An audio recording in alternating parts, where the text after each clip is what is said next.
We're out here at Carmel Road again. This is Steve. Steve is the concrete contractor. He's the one who dug the holes, put in the foundation, the slab. He's out here today doing some groundwork, making a swale in the back so the water drains out, and anything that touches the ground pretty much Steve's going to take care of. So how'd you get started doing concrete work? I was born in it. My dad did it, my grandpa did it, my uncle did it, and then just like... You had no choice. I had no choice. That's great. Yeah. Well, it's a great profession. How long have you been doing it? Oh, geez. My dad took me on the first job. I was like 9 years old to do a brick sidewalk in LA. And then eventually I was out there on the jobs doing concrete, probably about, 12, 13 years old. And I started setting up my own flat work. I was probably about... flat work. So that's cement slabs? Patios, yeah, sidewalks. Okay. I was about 15 years old then. And he would just walk away and just let me do it. Nice. So, yeah, and that was the first time I broke my finger from sledgehammer. So you don't want to choke up on that sledgehammer. You want to keep your hand away from the metal part of the sledge. Good advice. That's a good advice. That's Steve's tip of the day, not to break your finger. Tip of the day, yeah. It was like my freshman year, broken finger. If somebody doesn't know a lot about construction, how would they get started working in concrete? A lot of guys will, post jobs and stuff, Craigslist, whatever, I'm sure they've got other, sites for finding work.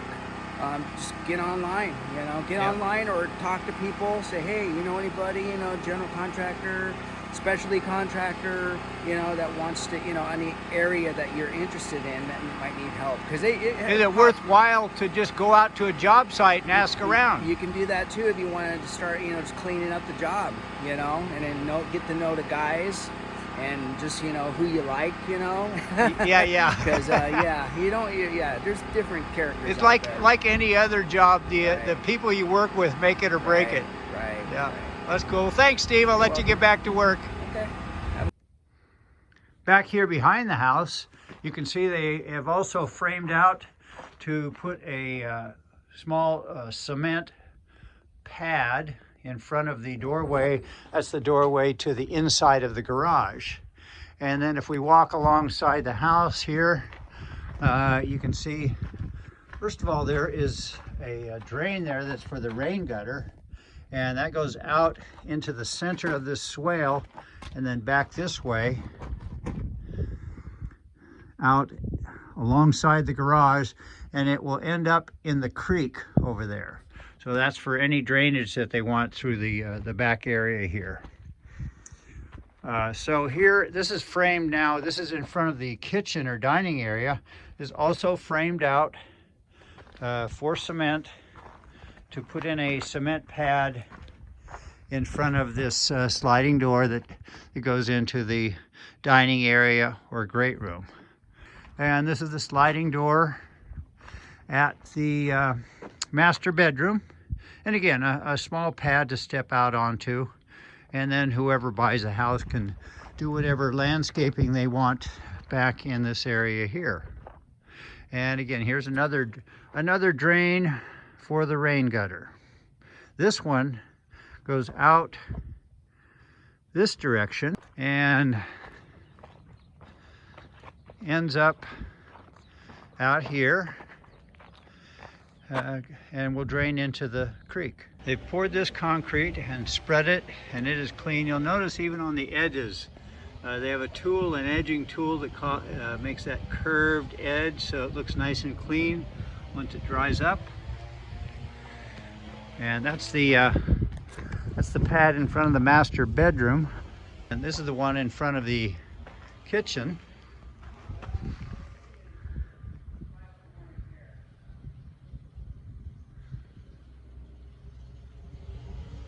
And then there's one small pad that's in front of the door to the garage right here.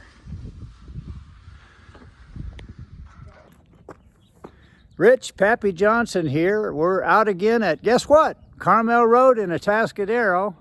There's the Bobcat used for some excavation. It's a great small machine. And let's take a look at what we have going on today. So Steve the contractor has used the Bobcat here to spread out some DG, some base that will be the bottom of the driveway pad, or the garage cement pad in front of the garage. And you can see here he's got it framed in, so there will be a walkway up to the front door, and that will all be cement, I assume. So you see how he's got these stakes laid out, and they use what's called double-headed or duplex head nails. And they have two heads, and that just makes it so that they can easily be removed after the cement is finished and set up. So that's the purpose of those. And you can see they support this vertically with these flat bars, and then they put a piece in at an angle to keep this from moving from side to side. These are 2x4s, which are 3.5 inches wide, so you can see that's going to be the depth of this cement pad or walkway. And again, leading out to the front of the garage. One of the tools you'll see here sitting in front of the in the bucket of the Bobcat is called a vibroplate, and basically that's got a motor in it that vibrates this whole piece here. You can see maybe it's kind of slanted down there.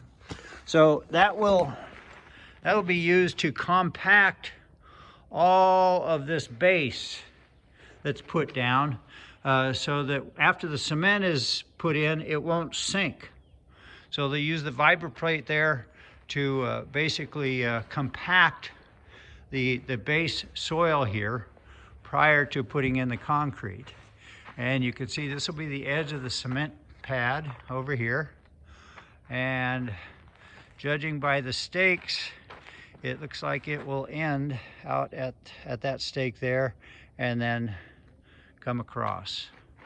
So we'll get to see that after the cement is poured, and if we're lucky, we'll get to see them do the work on that. Oh, Steve, the concrete contractor, is grading out in front of the garage apron here. That soil is called DG. Compacts pretty well, and he's going to smooth that out all the way down to the bridge. And hopefully we'll get to catch them when they're putting the concrete in. I showed you the beginnings of this previously, and this is the skirt or apron on the front of the garage. You can see here they're using reinforcing bar that's elevated a little bit off the ground so that it will be embedded in the concrete, and that gives the concrete a lot more strength. So that's the cement, and then along this sidewalk as well, and leading up to the front door there. Here's a bucket of tools, and we have a flat trowel, red tape, all kinds of cement working tools in here.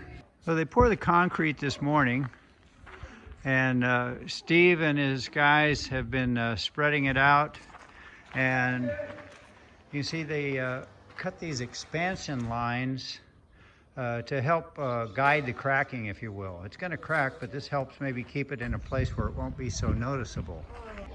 And that is the expansion cutting tool.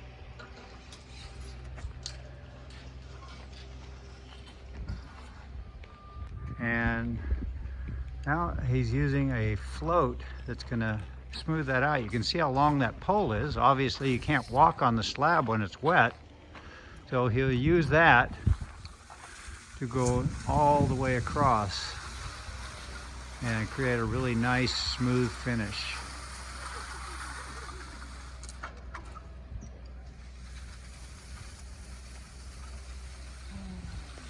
And that is an art. You don't do that first day on the job.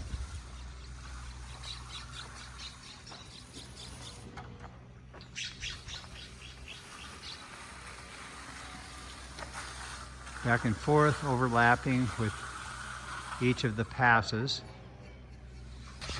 This is Steve using the cutter, the expansion cutter. It's going to make those crack lines, if you will.